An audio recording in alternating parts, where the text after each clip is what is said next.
Bapak Ibu sekalian, terima kasih sudah bergabung di sesi ke-36 dari Let's Talk About Palm Oil. Sore hari ini Pak Sahat Sinaga sebagai narasumber kita akan membahas mengenai spend bleaching earth. Ya, kalau dilihat di virtual background saya kemarin itu Pak Sahat bilang begini, siap tano mula tu tano. Ya, artinya itu adalah bahasa Batak, ya. Artinya dari tanah kembali ke tanah. Nah, tapi sebenarnya tidak dalam arti religius, gitu ya. Tadi ada juga yang bilang, wah ini religius sekali nih pembahasan kita pada sore hari ini. Ya, karena kita, kami di yang Kristen mengatakan berasal dari tanah dan kembali ke tanah, gitu ya. Baik Pak Sahat, tanpa mengurangi waktu ya, karena kita punya waktu. Sebentar Pak, aku konversi dulu deh ini ke menjadi PDF. Bentar Pak ya.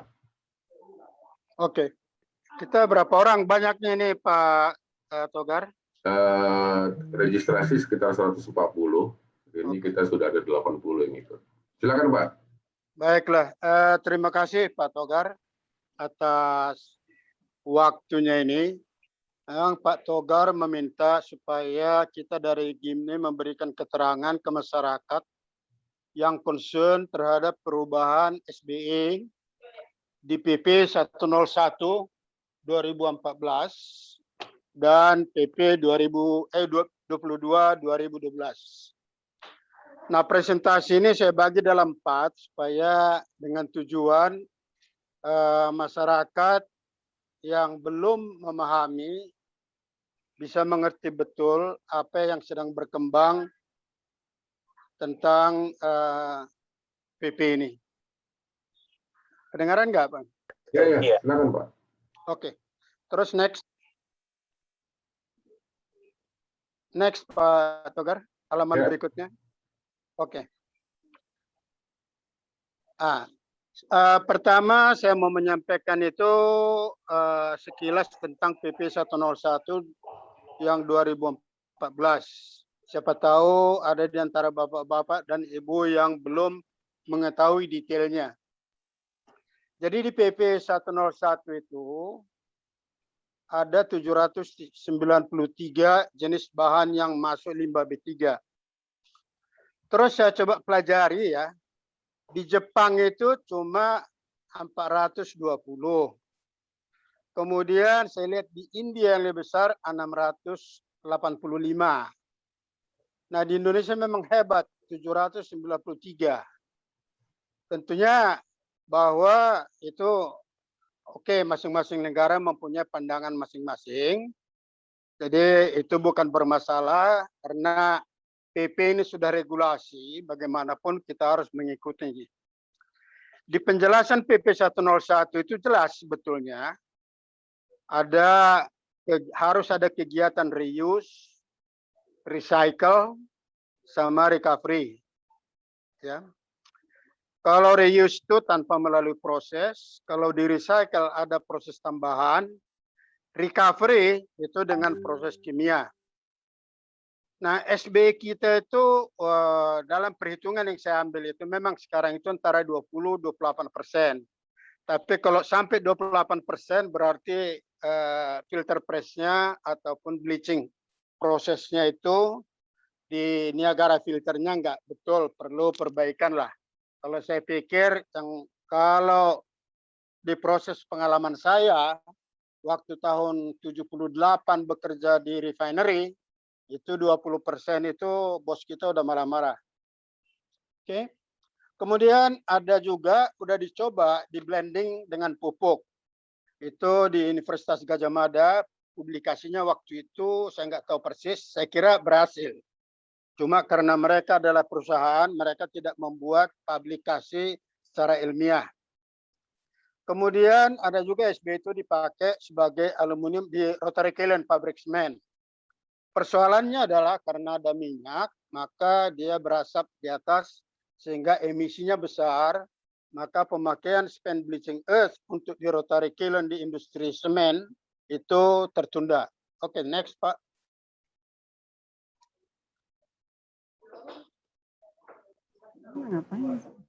Oke.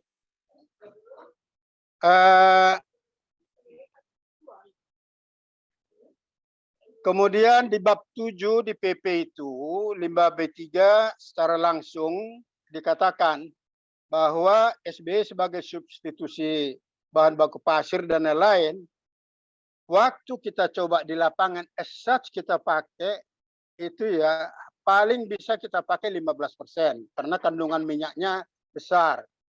Dan tekanan batu batanya itu masih rendah, itu di bawah 50 kg per square centimeter.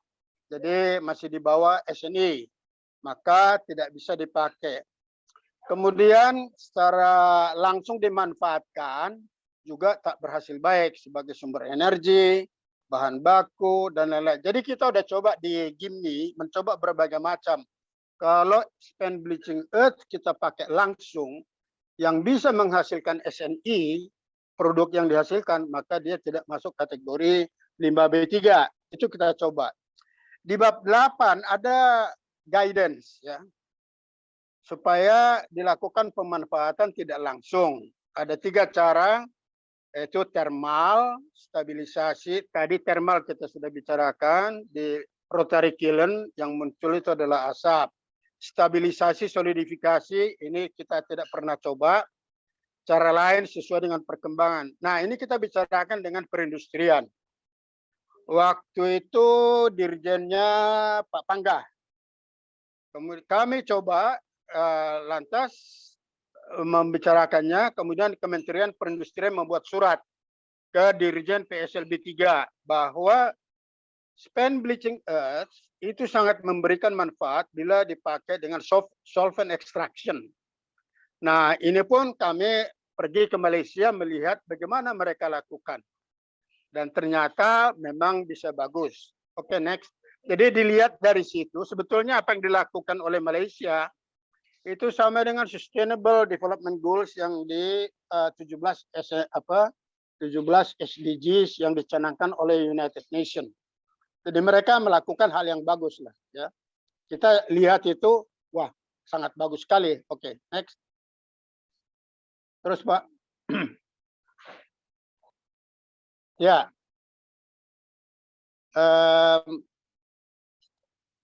Nah, ini sebagai gambaran, sebetulnya SBY itu apa sih dan dari mana dia? Ya.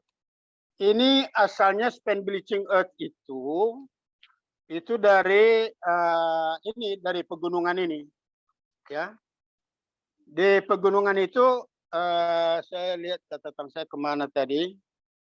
Itu termasuk jenis tanah Mount Morelli. Ya, itu adalah kandungan yang banyak mengandung silika dan aluminium. Ya, kemudian diolah menjadi menjadi butiran-butiran kecil supaya bisa mengabsorb unwanted materials di waktu kita memproses refinery. Oke, nah. Sesudah diolah dia menjadi powder dan sedikit asidifikasi, itulah yang masuk di proses kiri ini. Ya. Masuk dipanaskan, dicampur dengan hydrophosphoric acid. Hydrophosphoric acid itu tujuannya untuk degumming. Sedangkan bleaching earth itu lebih banyak berguna untuk mengambil sebagai absorbent agent. Jadi menyerap warna. Dan juga gum kalau sudah terbentuk nanti akan lengket di bleaching earth. Sesudah kita panaskan, ini disebutkan proses pretreatment, kira-kira vakumnya 50 milibar, temperatur di sekitar 130-an lah. Kemudian disaring, maka muncullah spent bleaching earth seperti gambar yang di kanan ini, yang berwarna hitam. Nah, sesudah kita melihat ke Malaysia bahwa ini tidak boleh dikategorikan sebagai limbah. Kita perjuangkan itu. Kenapa? Kalau limbah itu dibuang, sedangkan ini masih punya nilai. Jadi kita sampaikan ini adalah byproduct, tapi ya tetap aja beliau-beliau yang ada di sana tidak mau mengakui ini sebagai byproduct. Mereka mengatakan, oke, byproduct bisa. Bayangkan Pak, saya berjuang dari gini, dimulai dulu dengan Pak Togar itu sebagai Apolin tahun 2014 sebelum terbentuk PP 101 2014 ini nih. Seperti Anda ketahui sedikit gambarannya, PP 101 2014 ditandatangani oleh Presiden SBY hanya 3 jam sebelum beliau berhenti. Berarti ada yang mendesak ini supaya dijadikan. Aku kan mau tamu, harusnya jam 4 sih. Belum datang, maksud aku kan pulang duluan. Oke. Nah, di Malaysia itu ya di split ya, kita sebut oil, itu recovered oil. Recovered oil ini nggak bisa kita sebutkan sebagai sawit, karena bisa juga dia campur PKO. Makanya kita definisikan dia sebagai oil, yaitu recovered oil. Dan ini sekarang bernilai tinggi. Di Eropa ini bisa bernilai sampai di atas harga CPO. Jadi dengan kondisi demikian ini sangat menarik. Kemudian DOB yaitu pasir, kandungan minyaknya di bawah 3%, itu sangat cocok sebagai substitusi pasir dan silika. Oke, bahan bangunan. Terus silakan Pak. Oke, nah ini kita punya analisa. Jadi di kiri itu adalah kandungan-kandungan daripada bleaching earth. Jadi Bapak Ibu, kita itu meneliti ini luar biasa. Ya. Analisa kemisnya kita lakukan, sesudah dia jadi spent bleaching earth apa yang terjadi, sesudah dia menjadi diolah menjadi DOB apa yang terjadi. Jadi kalau sudah dia DOB nggak ada apa-apa. Ya. Maka sesudah DOB dia kandungan itu minyaknya di bawah 3%. Itulah yang terjadi. Dan ini pabrik model yang ada di kanan ini. Ya, beginilah proses pengolahannya. Solvent extraction plant. Oke, next. Oke. Nah, ini gambarannya. Sesudah dia hitam begini diolah, dia menjadi solid form berupa putih ini. Jadi yang putih ini kembali lagi seperti original bleaching earth-nya karena minyaknya sudah diolah di sebelah kanan. Nah, minyak sawit itu masuk kita sampaikan waktu itu ke BKF, masuk HS 1522 karena dia bukanlah sebagai recovered oil dan tidak bisa dibilang 1511 HS-nya dan juga tidak bisa dibilang 1513. Jadi kami mengusulkan itu menjadi 1522 sebagai the grass, ya. Nah, produk yang di sebelah kiri Bapak Ibu, solid form itu bisa ke berbagai macam. Dan saya pribadi mengeluarkan duit membuat ini menjadi produk. Saya ingin buktikan bahwa ini bisa, ya. Dan ternyata memang bagus. Jadi solid form di oil bleaching earth itu bisa menggantikan substitusi daripada pasir. Jadi oke, next. Terus Bapak. Ya. Nah, kenapa selama ini investor tidak berminat untuk itu? Ya. Apa yang terjadi? Beberapa perusahaan di Indonesia malah mengirimnya ke Malaysia. Akibatnya apa? Extra cost. Itu dengan perindustrian kita pernah analisa. Akibat dari perlakuan ini, processing cost kita itu kira-kira 6% di atas processing cost di Malaysia. Kenapa? Ongkos angkut ke Malaysia dan juga di sana. Jadi kita memberikan duit ke Malaysia dengan regulasi PP 101 2014 ini. Dan ini tidak disadarin, ya. Nggak tahu kenapa kita ngotot 5 tahun, 6 tahun, terus nggak didengar juga. Akhirnya saya malas ngerjainnya. Ya udahlah, terserah lu aja, saya bilang gitu. Ya. Nah, sebelum kejadian menghebohkan di Marunda, coba lihat. Di Indonesia itu banyak perusahaan yang punya izin. Cuma nggak diapa-apain. Nah, ini terjadi di tahun 2019 yang lalu di Marunda. banyak SB di lapangan malah dipakai menimbun tanah. Akibatnya menumpuk, ya, menumpuk. Nggak ada lagi yang mau beli karena heboh. Pabrik semen juga tidak mau, jadilah stagnasi di refinery. Hampir waktu itu dekat Lebaran, hampir semua industri yang ada di Jakarta refinery mau stop. Baru kalang kabut, gitu. Jadi rupanya Republik kita ini kalau sudah terbentur baru sibuk. Kalau enggak tenang-tenang aja semuanya. Kenapa animo investor sangat? Di dalam 8 tahun tuh nggak ada. Hanya satu investor yang mau coba, yaitu di Medan satu lagi di Surabaya. Ada di Sentul atau bangkrut. Ya. Kenapa bangkrut? Ya operasinya banyak pengusaha-pengusaha yang dapat izin padahal tidak mengolah dan harganya murah. 450 per 500 sampai 500 per kilo mereka terima. Sedangkan yang di Sentul itu mintanya 1.100, ya make sense. Kenapa 1.100? Karena processing cost-nya itu relatif mahal, kemudian harga minyaknya pada saat itu rendah sekali, kira-kira $450 lah per ton, sehingga tidak visible, maka dihentikan. Nah, karena ada disebutkan SBE itu limbah B3, ini jadi hantu. Orang semua takut kalau ngangkut harus membayar extra cost. Dan oleh karena itu pengusaha bilang, ya udah nggak mau investasi, biarin aja gitu. Nah, itulah yang terjadi. Jadi kenapa waktu 2000 PP 101 2014 orang tidak mau.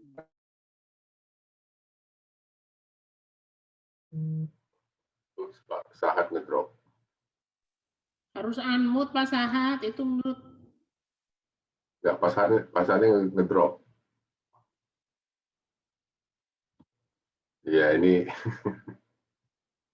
ada sabotase ini. Sabar ya Bapak Ibu ya. Saya tambahkan sedikit ya mengenai kenapa SB itu menjadi limbah B3, karena Indonesia ini alasan dari KLHK waktu itu, belum KLHK ya, masih Kementerian Lingkungan Hidup ya, KLH ya, K-nya masih di Oke, bisa udah ya. Oke, thank you. Ini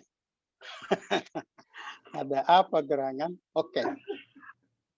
Current practice tadi udah saya sedikit sampaikan di Malaysia. Di sana limbah B3 SBE itu dimasuk in solid waste regulation, industrial waste.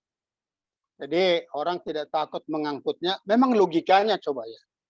Bleaching earth bukan bahan B3. Minyak sawit bukan B3. Begitu dicampur, kok jadi B3? Ini kan doesn't make sense gitu lah ya. Tapi meskipun kita tetap aja karena sudah peraturan ya kita ikutin. Kita melakukan uji TCLP juga bagus, lolos. Itu sampai bayangkan ada 72 jenis logam dan non logam yang harus diperiksa di situ. Ini kayak nuklir aja ini barang untuk diuji begitu kan. Jadi kita kan capek jadinya. Ini nggak benar ini. Sedangkan di negara lain, baik di Eropa, di apa? Oh ya, saya sedikit tambahan. Di Eropa dikatakan ini hazardous waste, tapi yang flammable. Fokus di flammable. Kenapa? Karena yang di sana diolah itu sunflower, rapeseed, di mana carbon change-nya itu banyak yang unsaturated. Unsaturated carbon change itu sangat mudah terekspos. Makanya Bapak Ibu kalau menggoreng, jangan sekali-sekali menggoreng dengan soya, itu akan langsung nyala. Beda dengan sawit. Sawit sampai 180 tidak akan nyala-nyala. Jadi inilah yang dilihat. Jadi saya kira sebetulnya waktu membuat PP 101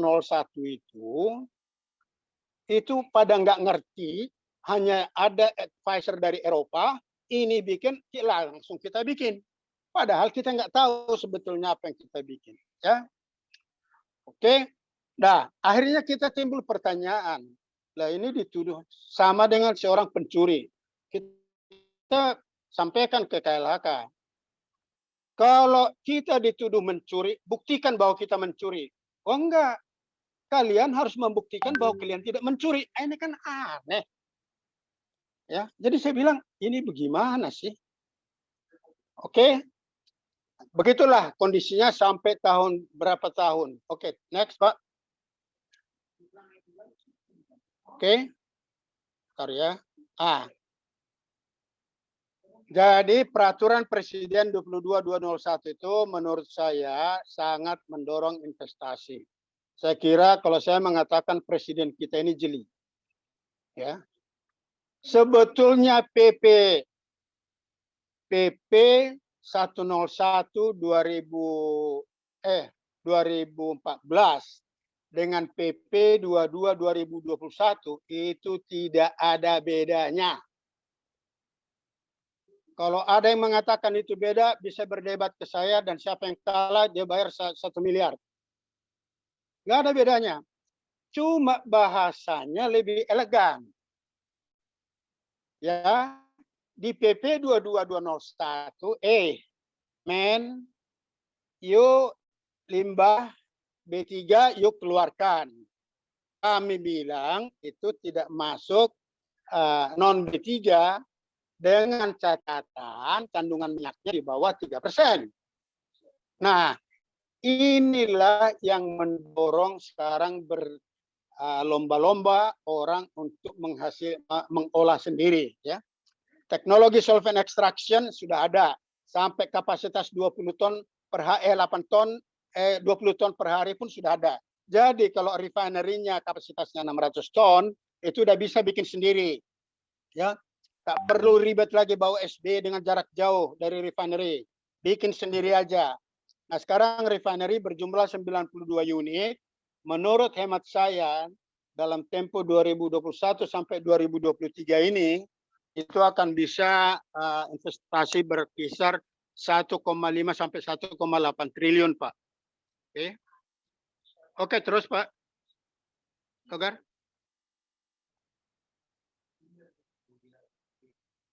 Ya, ini udah tadi. Terus, next.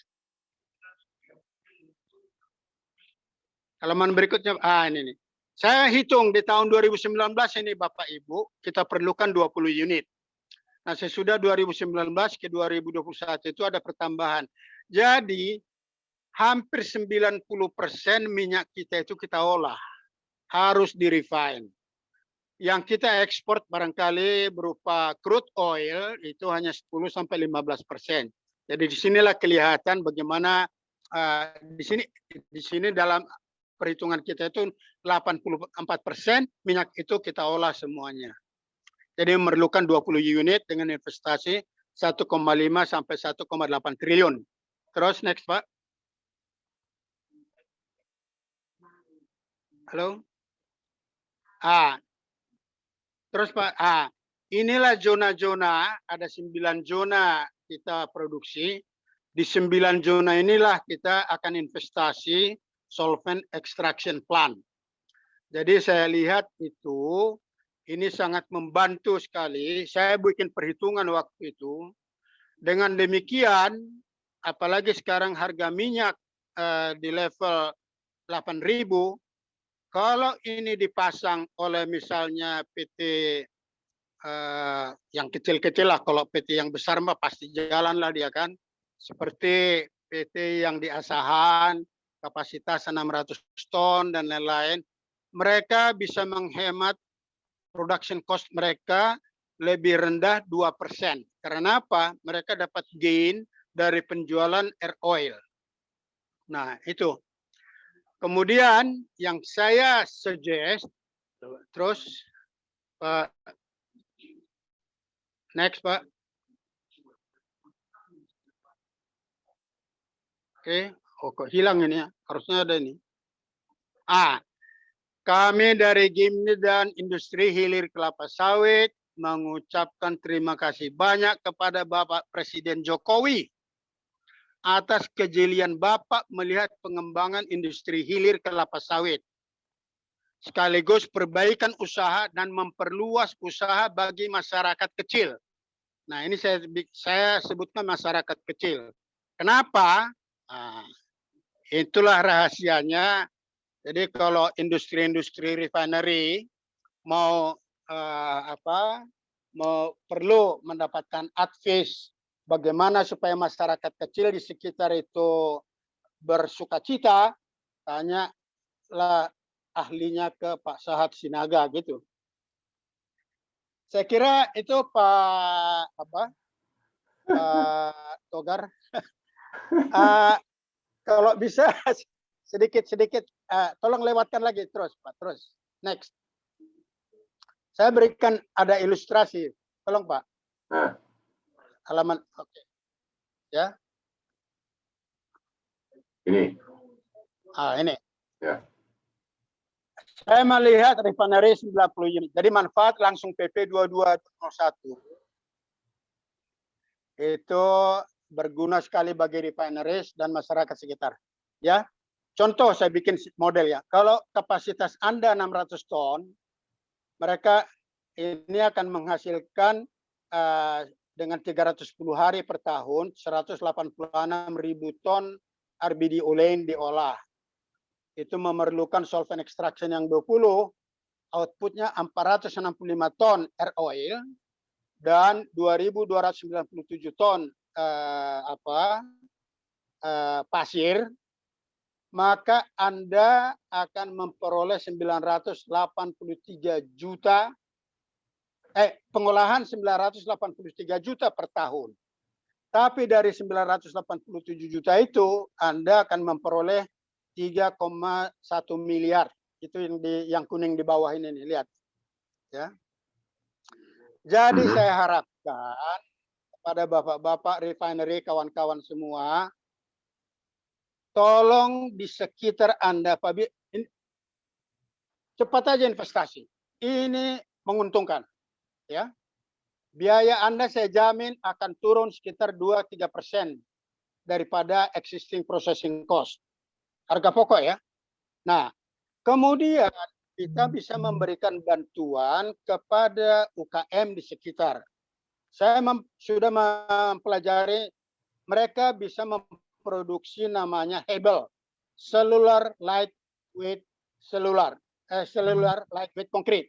Ya, ukurannya itu, komposisinya demikian, harganya itu di pabrik katakanlah 78%, 483.600 per kubik.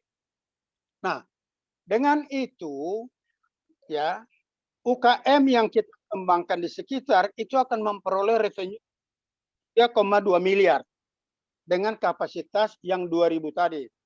Kalau seperti perusahaannya Pak Togar yang 2.500 ton refinery-nya, itu bisa memberikan kepada UKM 13 miliar hanya mendirikan batu bata.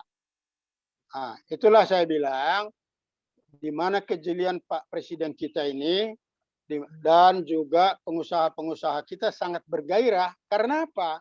Kalau dulu ini dilakukan, nggak jelas. Itu minyak yang DOB itu jadi apa?